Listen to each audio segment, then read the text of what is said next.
the bell icon on YouTube and don't miss another update. ஒவ்வொரு யுத்தத்துக்கு பின்னாடியும் ஒரு காரணம் இருக்கும். அது 2 நாடுகள் சம்பந்தப்பட்டதா இருக்கும்.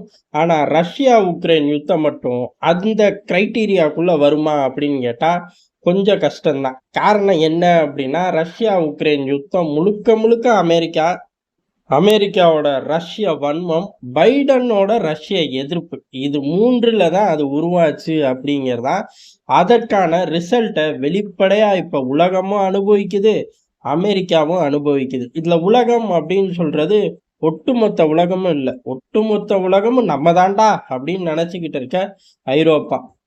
காரணம், இந்த யுத்தம் ஆரம்பிச்சப்ப பெரிய அளவுல ஐரோப்பா பேசாத வார்த்தைகளே கிடையாது.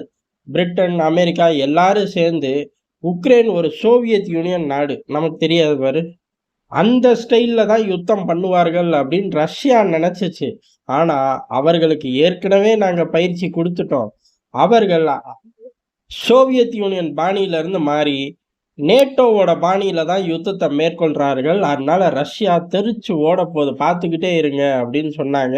ஆரம்ப கட்டத்துல ரஷ்யாவோட தடுமாற்றம் இருந்தப்ப இந்த அளவு பேச்சுக்கள் பெருசா இருந்துச்சு.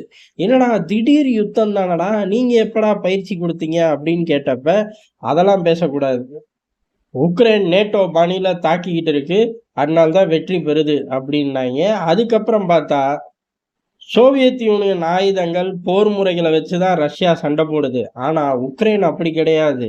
இப்ப நவீனமா நேட்டோ பயன்படுத்தக்கூடிய ஆயுதங்களை வச்சு சண்டை போடுது அப்படின்னாங்க.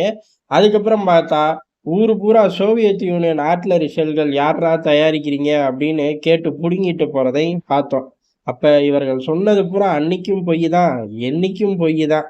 சரி, இப்படி பொய்யா சொல்லும்போது இவர்களோட எண்ண ஓட்டம் என்ன அப்படின்னா, ரஷ்யாவை 10 வருஷம் 40 வருஷம் பின்னுக்கு தூக்கி போட போறோம் அப்படின்னாங்க. அது நடந்துச்சா அப்படின்னு கேட்டா இவர்கள் சொன்னது எதுவுமே நடக்கல. ரஷ்யாவை பொறுத்த வரையும் ரஷ்யா ஃபர்ஸ்ட்ல இருந்தே சொன்னதுதான், நம்மளோட இயற்கை வளங்கள் இல்லாம உலகம் இயங்க முடியாது அப்படிங்கிறத ரஷ்ய அதிபர் ரொம்ப தீர்மானமா நம்பினாரு. அதை நோக்கி தான் அவர் எல்லா திட்டங்களையும் போட்டார். அதுல ஐரோப்பா நேரடியா ரஷ்யால இருந்து பர்ச்சேஸ் பண்ணாம சுத்தி வளைச்சு பர்ச்சேஸ் பண்ணுச்சு. அமெரிக்காவே இந்த வேலையை தான் பார்த்துச்சு. நேரடி பர்ச்சேஸை விட்டுட்டு பைபாஸ் வழியா பர்ச்சேஸ் பண்ணுச்சு. அதன் மூலியமா ரஷ்ய பொருளாதாரத்தை அசைக்கவே முடியல. இன்னொரு முக்கியமா இவர்கள் பண்றது என்ன அப்படின்னா, ரஷ்யாவுக்கு தடைகள் போடுறது மூலியமா டிஃபென்ஸ் இண்டஸ்ட்ரி சுக்கு நூறா உடையும்னு எதிர்பார்த்தார்கள். உடைஞ்சது என்னமோ தடைகள் போட்ட ஐரோப்பா தான். ரஷ்யாவோட டிஃபென்ஸ் இண்டஸ்ட்ரி உடையவே இல்லை, இன்னும் வளர்ந்துருச்சு. இன்னும் சொல்லப்போனா உக்ரைன் இடத்துல நேட்டோ போய் மோதி இருக்கணும். மோதி இருந்தா ரஷ்யாவோட தடுமாற்றம் ஒரு தோல்வியை நோக்கி போனா கூட ஆச்சரியப்படுறதுக்கு இல்லை. இறுதி வெற்றி யாருக்குங்கிறத அன்னைக்கு சூழ்நிலை தான் தீர்மானிக்கும். ஆனா ஒரு தடுமாற்றம் அப்படிங்கிற ஸ்டேஜ்ல இருந்து ஒரு பின்னடைவு இல்ல தோல்வி அந்த ஸ்டேஜுக்கு நகர்த்தி இருக்கலாம். ஆனா உக்ரைனை கொண்டு போய் நிறுத்தி பலிகேட ஆக்குனது மூலியமா ரஷ்யா தான் இப்ப சுதாரிச்சுக்கிச்சு. அடுத்த 40-50 வருஷத்துக்கு என்ன மாதிரியான ஒரு யுத்தம் வந்தாலும் சரி, அதுல இருந்து ரஷ்யா வெற்றியை காண முடியும். அந்த அளவுக்கு தயார் நிலைக்கு போயிட்டாங்க. இவர்களோட டிஃபென்ஸ் இண்டஸ்ட்ரி பிளானும் முடிஞ்சு போச்சு. ரஷ்ய பொருளாதாரத்தை சிதைக்க போறோம் அப்படின்னார்கள். இன்னைக்கு ரஷ்ய அதிபரே ஓப்பனாவே சொல்லிட்டாரு, நம்ம தான் 5வது பெரிய பொருளாதார நாடு, ஐரோப்பால முதல் பெரிய பொருளாதார நாடு. ஜெர்மனியை பின்னுக்கு தள்ளிட்டோம், மற்ற பயலுகள்லாம் நம்ம கிட்ட கூட இல்லை, ஐரோப்பாவால நம்மளை நெருங்க கூட முடியாது. ஏன் அப்படின்னா பெரிய பிளேயர் நம்ம தான் அப்படின்ட்டாரு. என்னடா 10 வருஷம் பின்னாடி போறோம் நீங்க? இல்ல. சரி, பொருளாதாரத்தை சிதைக்க போறேன் நீங்க? அதுவும் கிடையாது.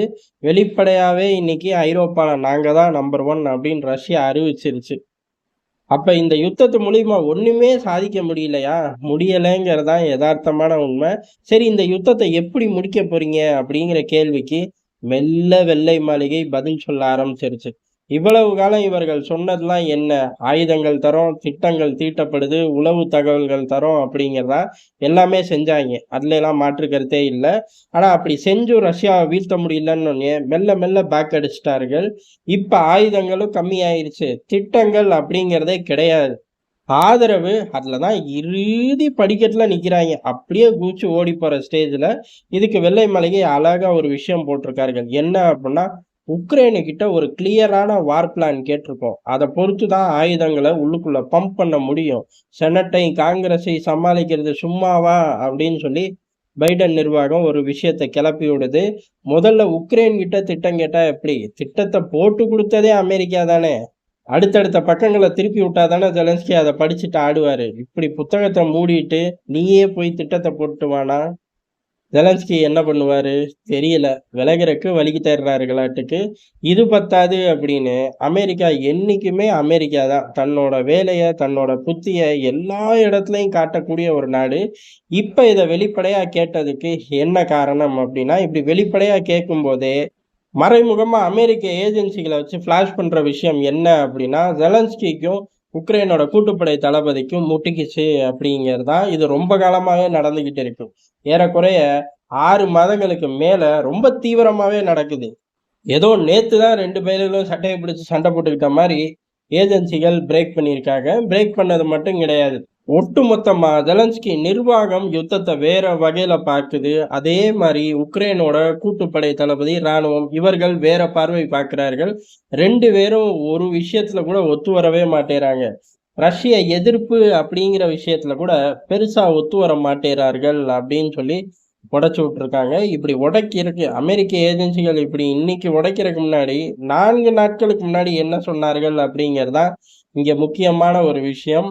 ரஷ்யாவை எதிர்க்கக்கூடிய லெவல்ல நம்ம இல்லை அப்படிங்கிறத உக்ரைன் ராணுவம் முழுமையா நம்புது.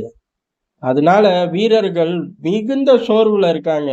இதை சரி பண்ணாம யுத்தத்தையே நடத்த முடியாதுன்னு 4 நாட்களுக்கு முன்னாடி பிரேக் பண்ணார்கள். நடுவுல தான் வெள்ளை மாளிகை இந்த விஷயத்த சொன்னுச்சு. ஏறக்குறைய யுத்தத்தை விட்டு அமெரிக்கா கலடுது. ஏன் கலடுது? உக்ரைன் ஒத்து வரல. உக்ரைனோட இராணுவமும் அரசு தலைமையும் ஒன்னா பயணிக்க மாட்டேறார்கள். அவர்களுக்குள்ளேயே கருத்து வேறுபாடு. அந்த கருத்து வேறுபாடு இருந்தனால யுத்தத்தை முழுமையா எடுத்துட்டு போக முடியல. அதனால அமெரிக்காவால ஒன்றும் பண்ண முடியல. இறுதியா இப்படிதான் அறிக்கை வரப்போகுது. இதே ஐரோப்பா இல்லாம வேற பகுதிகளில் நடந்திருந்தா இன்னொரு வாய்ப்பும் இருக்கு அப்படின்னு பேசப்படுது. என்ன அப்படின்னா, அரசு தலைமை இராணுவத்தை பிரிச்சு யாரு தொடர்ந்து யுத்தத்தை நடத்திட்டே போறார்களோ அவர்கள் கையில சில பகுதிகளையும், யாரு யுத்தத்தை நடத்த விரும்பலையோ அவர்கள் கையில சில பகுதியையும் கொடுத்துட்டு, அமெரிக்கா தன் வேலையை எப்படி ஈராக் சிரியால பாக்குதோ அதே மாதிரி பார்த்துருக்கும் அப்படிங்கிறதா. ஆனா இங்க ஐரோப்பா அப்படிங்கிறனால சுத்தி உள்ள ஐரோப்பிய நாடுகள் அதுக்கு ஒத்துக்க மாட்டாங்க. அது அந்த பிராந்தியத்தையே ஒரு நிலையற்ற தன்மையில கொண்டு போய் விட்டுரும் அப்படிங்கிறனால இந்த செகண்ட் ஆப்ஷன் நடக்கல. இல்லாட்டி உலகம் இன்னொரு ஈராக் சிரியாவை ரொம்ப சுலபமா பார்த்துருக்க முடியும். அமெரிக்கா உருவாக்கி கொடுத்துருக்கும் அப்படிங்கிறதா யதார்த்தமான உண்மை. இன்னைக்கு நிலைமைக்கு பைடன் நிர்வாகத்துக்கும் சரி அமெரிக்காவுக்கும் சரி ரஷ்யாவை தொட போய் ஒன்றும் சாதிக்காம ரஷ்யாவை வளர்த்து விட்டுக்கிட்டு அமெரிக்கா வெளியேறுச்சு அப்படின்னா வரலாற்று பக்கங்கள்ல இருக்கும். இதுக்கு பெரும் பொறுப்பாளி அப்படின்னு பைடன் பேர் தான் இருக்கும். பைடன் அவர்கள் ஆசை ரஷ்ய எதிர்ப்புல எப்படியாச்சும் நம்ம பேர் வரணும், ரஷ்யாவை வென்று வரணும்னு ஆசைப்பட்டாரு. ரஷ்ய எதிர்ப்புல அவர் பேர் வந்துருச்சு, வென்றுல தான் அவர் பேர் இல்லாம போச்சு பாவம்.